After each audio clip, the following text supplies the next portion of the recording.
Hello, everyone, and welcome to Slash Film Daily for April 6th, 2018. On today's show, we're going to be talking about the latest film news. This is Slash Film senior writer Ben Pearson, and joining me today are Slash Film writers Hoai-Tran Hey everyone. and Chris Evangelista. Hello. Guys, let's just go ahead and jump right into the news today. HT, let's talk a little bit about Rogue One. Take us back to the good old days when Rogue One, a Star Wars story, was still in production. Screenwriter Tony Gilroy has now released a new interview sort of explaining his experience working on the movie. What do we know? So Tony Gilroy is an Oscar-winning screenwriter that Disney and Lucasfilm kind of brought on last minute to during the reshoot stage of Rogue One, which Gareth Edwards was originally directing. And through the rumor mill and sort of the giant paycheck that Tony Gilroy got for his work on Rogue One, we kind of got the idea that he was essentially helming these reshoots and tweaked about 40% of the movie. We're not really sure exactly how much, but that's like the general guess. But now, for the first time since 2016, Tony Gilroy is speaking a little bit more candidly about his experience with Rogue One. And he essentially said that the production was a terrible, terrible mess. And it was a movie that there was a lot of confusion around it. So he said, in this interview with the Moment with Brian Koppelman podcast, if you look at Rogue, all the difficulty with Rogue, all the confusion of it, and all the mess, and in the end, when you get in there, it's actually very, very simple to solve because you sort of go, this is a movie where folks just look, everyone is going to die. So it's a movie about sacrifice. So that sort of last third of the movie, it seems to imply that he kind of is the one who spearheaded that and kind of salvaged the movie in the end because the first two-thirds are a little bit of a mess. And he said that he also got he easily won a screenplay credit in arbitration. So that kind of implies too that even though he came on really late in the production and long after the director's cut had actually been done, his role in it was large enough that he was able to get a co-writing screenplay credit. And that's a pretty big deal when the director's cut essentially is done and the screenplay is essentially set in stone at that point. Yeah, that is pretty remarkable, especially because we know that Rogue One underwent, a significant amount of changes. We saw in the trailers. There were so many shots in those trailers that didn't make it into the final cut. The idea that the movie was done and then Gilroy came on and still was able to change. Yeah, I think the arbitration number is something like 33% of the screenplay before he actually gets official credit. So for him to do that much or more is really a pretty remarkable thing that late in the game. Chris, what are your thoughts about Rogue One, and do you think that from what we've all these stories that we've gathered over the years, do you think that Tony Gilroy ended up helping the movie, or would you rather have seen what Gareth Edwards originally had in mind? I personally would rather see what Gareth Edwards did. I mean, I'm not like a huge Gareth Edwards fan. I don't think he's like a fantastic filmmaker or anything. But the version of Rogue One we got just felt very bland to me. Like all the elements were there to make a really great movie. I mean, the cast was great and the characters in theory are great, but the end result is really disappointing. And I just remember like the early trailers made it look so cool, and half the that trailer stuff didn't even end up in the movie. So I'm really curious to see. I wish I doubt they ever will, but I really wish Lucasfilm and Disney would release like the Gareth Edwards cut to just let us see how it looked.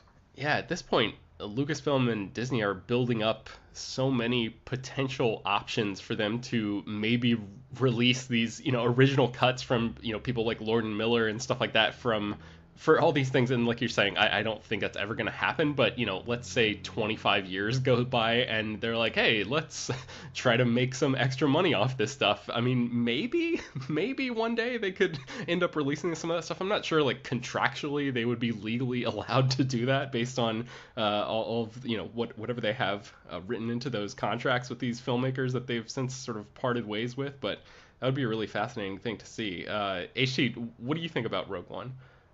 Well, I had mixed feelings about it. I did not like the first two-thirds of the movie, but the last third of the movie almost salvaged it for me just because I finally understood what that movie was going for. And it was sad to me that I only started caring about the characters, once they started sacrificing their lives. Spoiler alert for Rogue One. But yeah, I liked the idea going into it, but it was a really incoherent mess for the first half of the movie. But I actually am interested to one. I'm kind of wondering, all this sort of behind the scenes reshuffling and disorder that's going on at Lucasfilm. Is it more public just because it's Star Wars and it's such a massive franchise and all eyes are on it, or is it because we more recently are getting like the entertainment media is getting more interested in this kind of behind the scenes production process? So I wonder if there are other movies that have just as much disorder as this but aren't as widely reported on. I think this is something that's been going on for a long time. I mean, I'm not as familiar with the history of entertainment journalism as I am with the history of movies, but I remember reading reports about how, like, for Cleopatra back in the day, like Variety and all of the trade newspapers that have been around forever were like really had it out for that movie because it was so over budget and all that stuff. I mean, same thing that happened with James Cameron's Avatar, and that was in the late 90s. All of these trade outlets and newspapers and stuff were. Oh, do you mean Titanic? Yes. What did I say? Avatar? You said Avatar. Yeah. Titanic.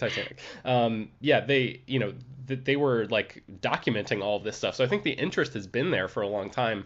The idea that Star Wars is back and bigger than ever and is more clickable than ever, I think it maybe drives a little bit of that. Chris, do you have any thoughts? Yeah, I don't know. It is interesting to see, all this sudden rush of, I don't know. Part of me wonders if it has something to do with Solo, in that someone's playing like damage control, like someone's worried that Solo is going to turn out not great, so they're trying to get all these other Star Wars stories out before that. I don't know. But that could just be like I'm reading too much into it. Interesting. All right, yeah, we'll have to see. Solo, I think, is going to be playing at the Cannes Film Festival, and then it comes out like just over a month and a half from now, something like that, end of May, right? May 25th. Yeah. Okay. Cool. So we'll see what's going on with that. Let's move on to our next story, and that is the Amazon adaptation of a comic book called The Boys has found one of its lead actors. Chris, tell us who's on board now. Karl Urban, who was in Dread and Thor Ragnarok and the rebooted Star Trek franchise, is just the latest addition to this show for Amazon, adapted from the Garth Ennis, Derek Robertson comic. I've never read the comic, but I've heard a lot of good things about it. It's set in a world where superheroes exist, but superheroes have sort of let fame go to their heads. So the CIA has put together this like covert organization that monitors superheroes, and those are the titular boys, if you will. So Amazon putting this show together. Seth Rogen and Evan Goldberg are apparently involved, and Supernatural creator Eric Kripke is the showrunner. So who is Karl Urban going to be playing in the show? He is playing a character named Billy Butcher, who is the head of the organization tracking the superheroes. So I have also never read this comic, but to me, there's something about this concept that feels like it should have been out already. It sort of feels like something that should have come out around the time that Zack Snyder's Watchmen came out, like right in the early to I guess it's tough to put a timestamp on the superhero boom since we're still in the middle of it and we don't even know, like, there's no end in sight. So it's tough to say, like, oh, in the middle era of the superhero movies, because that could still be 10 years from now, once the entire timeline is traced when it's all said and done. But it just feels like something that we've sort of seen concepts like this before. It sounds like it's trying to be subversive and edgy, and like I don't know if that's something that is going to connect with audiences in 2018. HJ, do you think The Boys is something that you would watch even if Karl Urban is involved? Yeah, I agree with you, Ben. I think we're sort of in a different era of superhero movies now where it's not about all about nihilism and sort of the subversive take on superheroes and what they actually would be in reality. We're here in a new sort of more optimistic era, something that is much more earnest and genuine. So I wonder if like this is a step backwards, or maybe there'll be a different take on it. Maybe it won't be like a rehash of Watchmen. Yeah, and Garth Ennis is one of his other famous comic books is Preacher, and that show is on AMC.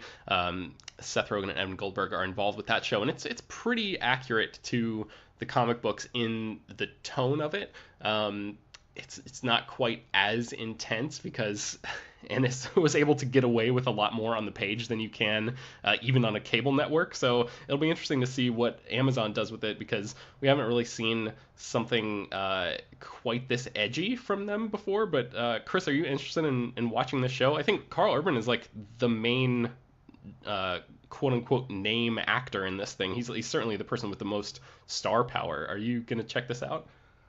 I really don't know. I agree that this does feel very dated. Like there was an era when it felt like superhero. There was a string of superhero movies that were trying to deconstruct the whole superhero mythos. Like there was like Kick-Ass and stuff like that, and that's what this feels like. It's from that era. So I don't know how it's going to turn out. I guess we'll see. Yeah.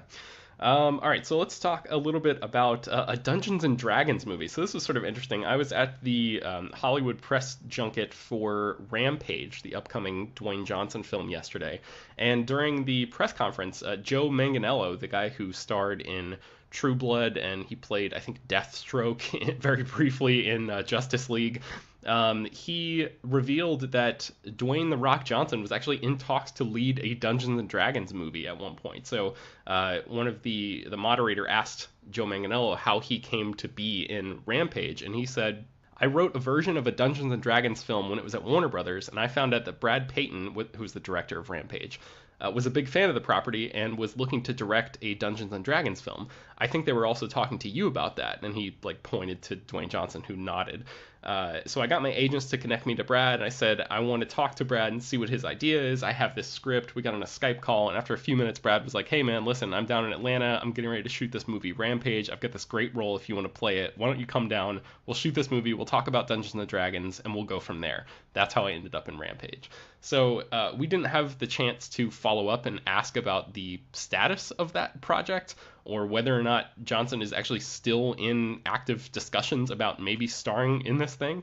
But the idea of Dwayne Johnson starring in a Dungeons and Dragons movie strikes me as a little bit odd and also kind of hilarious, especially because Vin Diesel, who Johnson has been beefing with for like over a year at this point, is a huge Dungeons and Dragons fan. He has talked about how he essentially plans the Fast and Furious franchise like a dungeon master, and the idea that Johnson could theoretically swoop in and star in a Dungeons and Dragons movie and Diesel would just be sitting on the sidelines is kind of hilarious to me. So I don't know. I've never played Dungeons and Dragons myself. I should have asked Jacob to come on because I know he's big into games of this type. But have either of you ever played Dungeons and Dragons, first of all? And then what do you think about the idea of a Dwayne Johnson Dungeons and Dragons film? HT, let's start with you. I've never played Dungeons and Dragons. The closest I've gotten is tabletop games, and those are nowhere close to Dungeons and Dragons, which require a larger stretch of imagination, I think. But I would watch a Dungeons and Dragons movie. I think it has a lot of potential to be the launching board for a lot of really interesting stories, just because like Dungeons and Dragons itself is just like generic high fantasy tropes. So you can do really anything you want with it. What do you think, Chris? I have never played Dungeons and Dragons.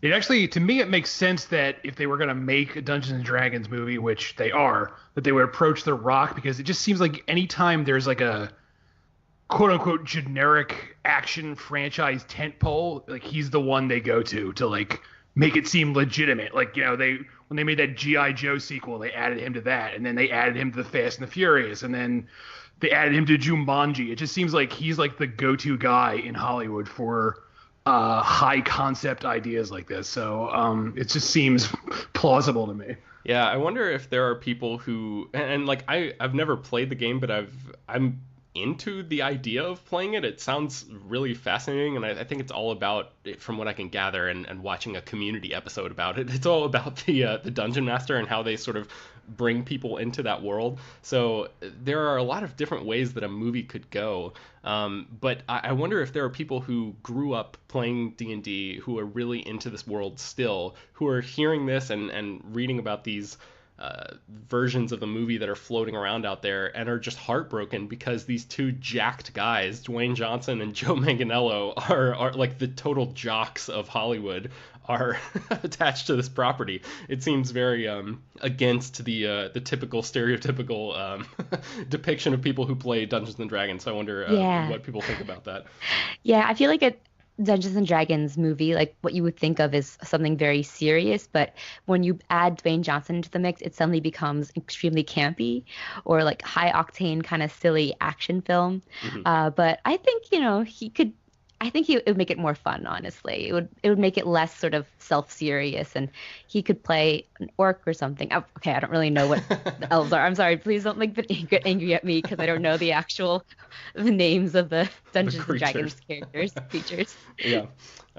Man, well, yeah, we'll keep our fingers crossed and see. 'Cause I would definitely watch that. So we'll see if that project actually comes together. I think a separate Dungeons and Dragons movie is actually still in development at a different studio right now. So this could be one of those parallel development things where one of them, gets to the finish line first. So we'll be sure to keep you guys posted if we hear anything official about any of that. Let's move on to our next story, and that is John Krasinski and Emily Blunt, who in a new interview have revealed that they don't really mind the fact that they missed out on the Marvel Cinematic Universe.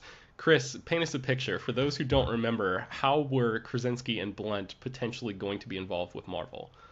Yeah, so in some alternate universe somewhere, John Krasinski and Emily Blunt would both be appearing in Avengers Infinity War later this month because Emily Blunt was originally cast as Black Widow before Scarlett Johansson, but scheduling difficulties basically killed that. She was making Gulliver's Travels, which is a Jack Black movie I don't think anyone remembers anymore, but at the time, so that kept her from doing Iron Man 2. And then John Krasinski was, for a while, the front runner to play Captain America, but then that fell through and Chris Evans took on the role. So Blunt and Krasinski, they're out promoting A Quiet Place right now, and during that promotional tour, someone asked them, do you regret not being in the MCU? And they both basically said, not really. Emily Blunt, for her part, said if she had been in the MCU, it would have kept her from doing a lot of parts she liked doing in otherwise. And John Krasinski basically said he doesn't really even think about it that much anymore. So I don't know if they're lying. Maybe they do think about it, but these seem like pretty down to earth answers here. And it's a big commitment to join the MCU. I mean, Joaquin Phoenix for a while was the frontrunner to play Doctor Strange, and he didn't want to do it just because he didn't really like the idea of committing to so many movies. So if you sign up for the MCU, you end up it's like you're signing up for life, basically. You're going to have to do a lot of movies. And I could understand if, you want to do a lot of other things, not wanting to do that. Yeah, and I think, as much as I really like both of these actors and think they probably would have been really good in the Marvel Cinematic Universe, I think they probably made the right call here, especially having seen A Quiet Place and how good both of them are in that film, both as performers and then Krasinski as a co-writer and director. It's a really, really solid movie, and I'm almost certain we wouldn't have gotten that version of that film had they, taken that alternate path there. So that's a pretty interesting what if scenario. But there are always stories that you hear about that, and you just wonder how the entire Hollywood landscape might shift if something had gone the other way, because people can have sizable ripple effects, impacts throughout the industry that sort of change. And what if A Quiet Place sparks a franchise and that, turns into a whole thing? I mean, there's so many what if scenarios to take into consideration there. But let's move on. HT, tell me about Isao Takahata. I think that's how you pronounce his name. He Yes. passed away yesterday, and you wrote this really great appreciation of him. Tell us who he is and why he was important to you. Yeah, so Isao Takahata passed away on April 5th at the age of 82, and he's the co-founder of Studio Ghibli alongside Hayao Miyazaki and two other people, and he was a frequent collaborator with Hayao Miyazaki. He produced his classic films like Nausicaa of the Valley of the Wind and Castle in the Sky, but Takahata was also a really talented director who doesn't quite get the same name recognition as Miyazaki does, which is a shame because he helped build Ghibli from the ground up, and he has some of the most amazing experimental films that Ghibli had to offer. So one of his greatest works was this really sorrowful anti-war film, Grave of the Fireflies, which was actually released alongside My Neighbor Totoro as a double feature because Takahata and Miyazaki were working on it simultaneously and decided to release it in Japan back to back, which is a really interesting choice because My Neighbor Totoro is also a World War II film, but it's incredibly whimsical and cheery, whereas Grave of the Fireflies is a very bleak experience and one of the saddest films of all time. And Takahata is such a great filmmaker who is, I guess, more known in his home country of Japan because I feel like his films speak more to the Japanese culture than Miyazaki's films do. They're not quite as grand or sweeping. They don't have like the fantastical scope that a lot of Miyazaki's films do. And while Miyazaki does have a lot of films that pay homage or set in Japan are very like rooted in Japanese mythology and culture, such as Spirited Away and Princess Mononoke. A lot of his films actually are really coated with Western sort of imagery and mythology, and he blends it together really well. So I'm not saying like he's denying Japan or something like that, but I feel like Takahata is definitely more in tune, I guess, with the Japanese culture. So a lot of his other great films include Only Yesterday, which was only released in the U.S. 2 years ago in 2016, despite being released in 1991 in Japan. And then and that one is a really beautiful, poetic coming of age film slash sort of adult drama as well. It's very much the opposite of what we think of a lot of Ghibli films, and that there are really no fantastical elements. And then another one is Pompoko, which is, I guess, kind of the polar opposite because it's about raccoon dogs who are called the Tanuki, which are sort of spirits of the forest and who can shapeshift using their ball sacks. So it's very weird. I saw it as a kid and I'm like, are those their scrotums? Are they using their genitals to shapeshift and fly? So it's a strange film. And he just runs the gamut between like really heartbreaking, heart-wrenching World War II dramas, that strange, surreal movies like Pompoko, more lighthearted comedic fare like My Neighbors the Yamadas, and then he was most recently nominated for an Oscar for The Tale of Princess Kaguya, which came out in, what was it? 2014. And I think that was definitely his masterpiece. It's so stunningly animated in this hand-drawn style that is not quite like the Studio Ghibli house style that we've seen. And it's this beautiful sort of fairy tale that's very sort of engulfed in Japanese folklore and everything like that. It's so beautiful, and I highly recommend it. I highly recommend you seeing all of his films. He doesn't have quite the catalog that Miyazaki does, but he definitely deserves to have his legacy be just as appreciated as Miyazaki. Yeah, I am woefully uneducated when it comes to Studio Ghibli films. I've seen only like one or two, I think, total. So you've convinced me to add some of Takahata's films to my personal queue. Chris, do you have any relationship with Ghibli or any of these movies? No, this is one of my unfortunate blind spots in cinema, and I always mean to remedy it, and I need to get around to it sooner rather than later. Yeah, so maybe HT's piece, which you guys can read in the show notes, I've linked to it there, is enough to convince us to finally get off our asses and do something about that. Let's move on to a couple of, I guess, anniversary celebration stories. First up, the 25th anniversary of Jurassic Park is coming up, and how is Universal going to be celebrating that, Chris? They're hosting a big two-day event on May 11th and May 12th at Universal Studios Hollywood, where they're going to screen the film in their Universal has this big renovated Universal City Walk theater. It's a state-of-the-art theater that has all this stuff. There's like a laundry list of things this theater has. I don't know what any of it means, but it sounds very expensive. And they spared no expense. Yes. So they'll be screening the film, and then there's an event afterwards in the park itself by the Jurassic Park ride, and anyone who goes is going to get all this swag. It sounds very cool. If you're in California, which I am not, and if you're near Universal Studios and you can attend this, it sounds like something. If you're a fan of the film, that is definitely worth attending. Yeah, and they're supposed to have like props from the movie around too, right? Yeah, they're gonna be like people dressed as the dinosaurs walking around. I don't know how it's gonna work. It's gonna be crazy, but yeah, and it's another nice reminder of how old I am, because I remember seeing Jurassic Park in theaters the weekend it came out, and now here it's the 25th anniversary. So thanks. Yeah, man, I'm sort of right there with you on that one. This event takes place on May 11th and 12th for those of you who are interested, and you can read more about it at slashfilm.com. One of the other anniversary stories involves James Cameron's Titanic. That film came out in 1997, and now Fox is going to be hosting, actually the Alamo Drafthouse is going to be hosting, technically, a rolling roadshow screening of Titanic that actually takes place on the Queen Mary ocean liner in Long Beach, California. So it's a good time for people who loved, major blockbuster films who happen to be living in California right now.